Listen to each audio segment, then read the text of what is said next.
to my right is? I am Mike Kelly, retired family court judge from West Virginia and currently a practicing attorney. Good morning. Terry Fox from Colorado, and I sit on our State Court of Appeals. And you are? Hello, my name is Grunor Sandhu. My favorite suffragette is Sojourner Truth because she's the first woman of color to stand up for women's voting rights. Hello, my name is Aurora Simmons, and my favorite suffragette is my great-great-grandma, Ruth Bay Fox, who fought for suffrage in the great state of Utah. Hi, I'm Raya Heil, and my favorite suffragette is Elizabeth Cady Stanton for her thoughts on solitude of self. Hello, I'm Amari Mayo, and my favorite suffragette is Susan B. Anthony for her bravery and determination when fighting for women's rights. And on behalf of Unit 3, our advisor Gretchen Wolfing, and the state of Washington, thank you for taking the time to judge us today. I feel like I'm facing 3 clergy members.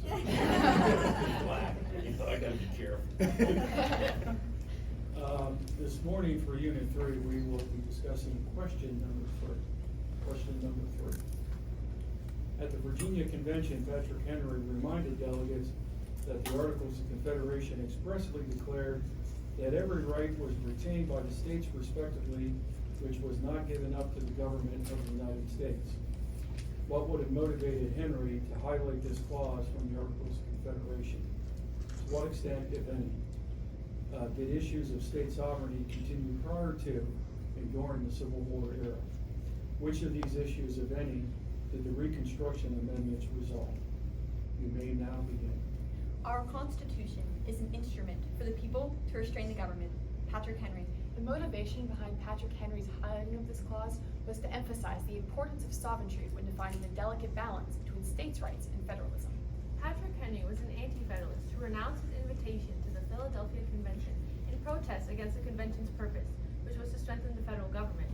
When the Constitution reached Virginia for ratification, Henry, along with others, rejected the original proposal and called for additional protections called the Bill of Rights. The Bill of Rights, or the first 10 amendments to the Constitution, explicitly addressed many of our most basic rights, and in doing so, provided them extra protection. The 9th and 10th Amendments reserve all powers that are not listed in the Constitution to the states and people, respectively. Henry, alongside James Madison, argued for their inclusion and were eventually ratified by the states. Though the Articles of Confederation have many weaknesses, such as the need for unanimous approval and no power to tax, it left most power to the states, of which Henry would approve. The Bill of Rights reinforced the ideals present in the Declaration of Independence, the promise of life, liberty, and the pursuit of happiness.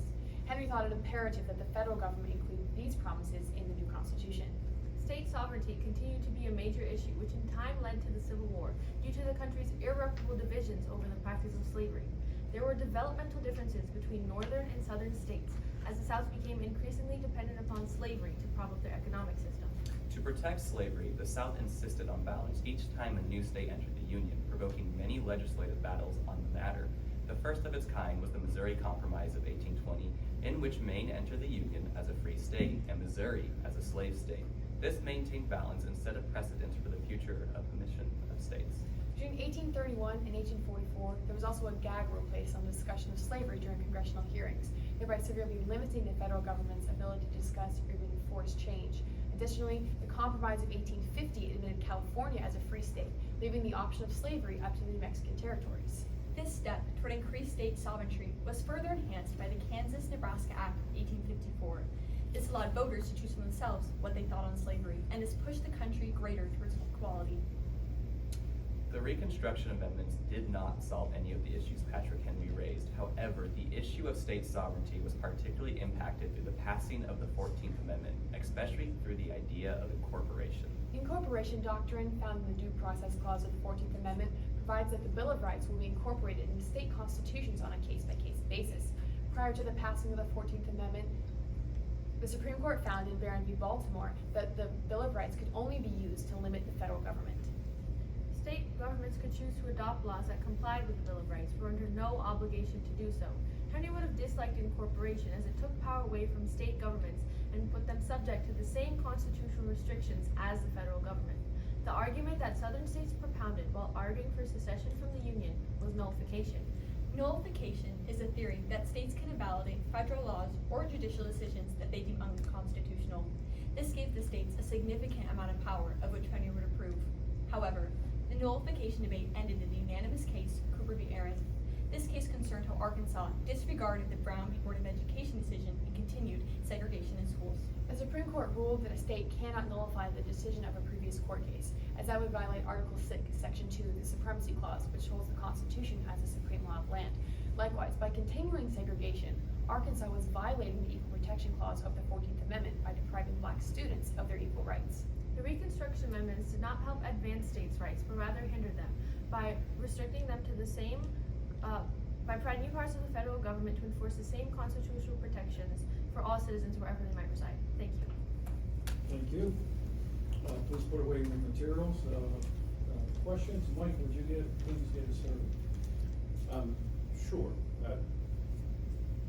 There's currently, I won't say a movement of suggestions, particularly from Congresswoman Marjorie Taylor Greene from Georgia, that certain states, usually the South, should be allowed to secede. If they do it peacefully, would we take a different position, or should we take a different position than we did 150 years ago? The national divorce that Marjorie Taylor Greene is calling for would be absolutely absurd. We know from the Civil War that, post the Civil War, that would be completely illegal. It makes no sense that some states should have to choose to leave the Union when they're being supplied with federal money and are part of our Constitution. Terry? Yeah, sure. So let's talk about state sovereignty in our world today. How is it manifesting? Can you give us some examples of where the clash of powers can be seen? A recent case of state sovereignty is the recent Dobbs v. Jackson decision, in which that court case gave the decision of abortion and pregnancy back to the states. I feel that states are currently on the rise with the power of federalism. We can see this with the immigration issue from both Texas and California, and Texas Governor Abbott's new creation of a immigration czar and trying to control immigration into the states, that they want less federal control over the issue of immigration. I find that it's important that states have the control, the border states specifically, over immigration, because they're the one taking the brunt of that force. To add on to my colleague, another issue that we see is the federal government's regulation of state elections. But as we can see in Article 1, Section 4, it gives the power of it gives Congress the power to actually regulate and enforce state elections. I would disagree with my colleague Aurora over the issue of immigration. I believe it should be left to the federal government, as immigration is an issue where individuals are entering the country and impacts many states from these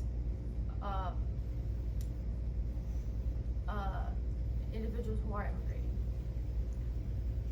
So I'm gonna go ahead and follow up about the immigration issue. So what if the federal government is being unresponsive in regards to a particular policy issue, and a state or state governments want to respond, in particular as it relates to their own citizenry, their own police powers?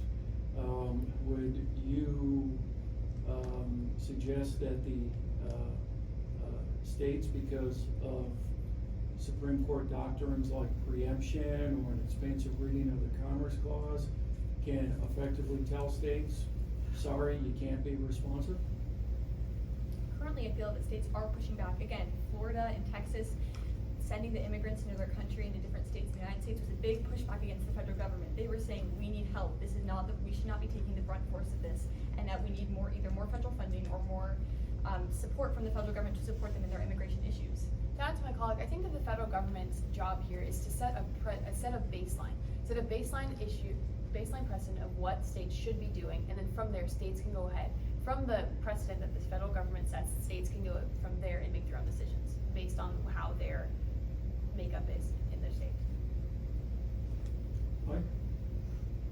Early in his presidency, do you think that Abraham Lincoln was a protector of state sovereign rights? And if so, what caused him to change? I would say that Abraham Lincoln had acted with very wise discretion on the issue of slavery during his time. He did not want to alienate the southern states further. He multiple times made it clear that his goal was not to abolish slavery. However, the southern states' overreaction to his election and their following secession to it forced his hand eventually as the war dragged on, when he had to make the Emancipation Proclamation that changed the war to be about abolishing slavery. I do not necessarily think he was necessarily for states' rights, but I don't think he was against them either. I think he was trying to maintain a delicate balance during that time and hold the country together, which he successfully did in the end. President Lincoln was playing the long game. I believe that he personally felt that slavery was an evil and that should be abolished in our country, but he knew that he needed to keep the Union together. He explicitly stated that if he had to choose between the two, he would choose the Union. But thankfully, through the one outcome of the Civil War that was positive was that it allowed him to, again, issue the Emancipation Proclamation, which then led to the passing of the 13th, 14th, and 15th Amendments, which brought greater equality to our country today. Sure. So we've talked about succession from the Union. What about adding more states? Say Puerto Rico, good idea, bad idea, why? So recently, the House has passed to allow a referendum in Puerto Rico where the citizens of Puerto Rico could vote whether they would like to become a state in the Union, in the United States, or remain separate. And this still has to go through the Senate, but if it is passed through the Senate, there will be the referendum in December of this year where they can vote on that. To add to my colleague, it's an interesting discussion because if Puerto Rico were to be added, this would change the makeup of the House of Representatives, this would also change the makeup of the Senate, and this would therefore change the balance that is already, or not the balance, but the way that our bicameral system is set up. I do believe they should be admitted in as a state. I do believe that we should not have, even though they're not taxed in the same way we are per se, they still are a part of our democracy, and they still do receive some form of taxation. I do believe they should be represented as a part of America, as part of U.S. citizens. I think it's ridiculous they aren't, that they don't get a say. Another argument is to add Washington, D.C. as a state to the United States. However, this will most likely not be passed through the House or the Senate, as historically, D.C. voters have been voting for the Democratic Party, and therefore the Republican Party individuals in House and Senate would not like to pass this issue. Okay. In your prepared remarks, you made reference to Cooper versus Aaron, and one of the more controversial aspects of the court's ruling in Cooper versus Aaron was its discussion of the supremacy clause.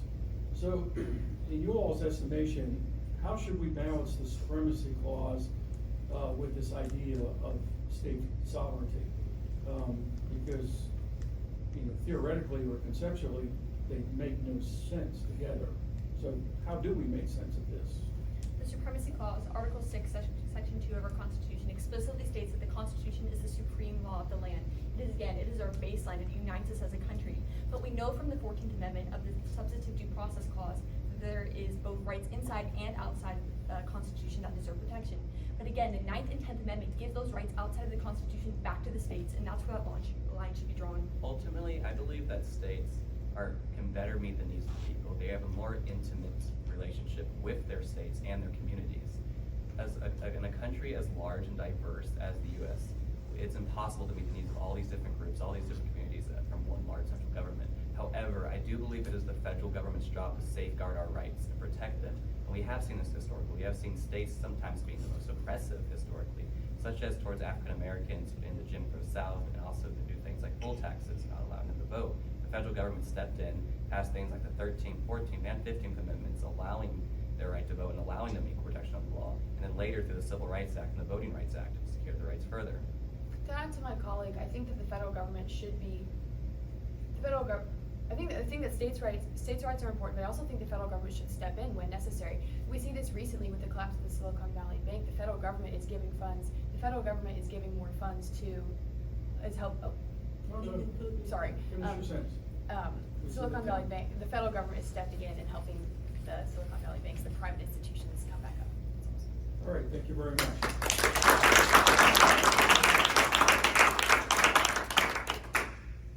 Mike, would you like to get us started with feedback, please? Very well done, Washington. We look for some new things. The second is our 17th session. Sometimes you hear things over and over. Sometimes you hear new things. You heard several new things. The gag rule Yes.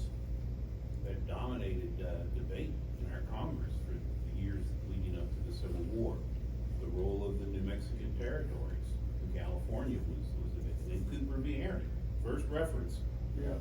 in 17 sessions for Cooper v. Aaron. So I thought you did well. You really tried to answer our questions, brought some passion to it.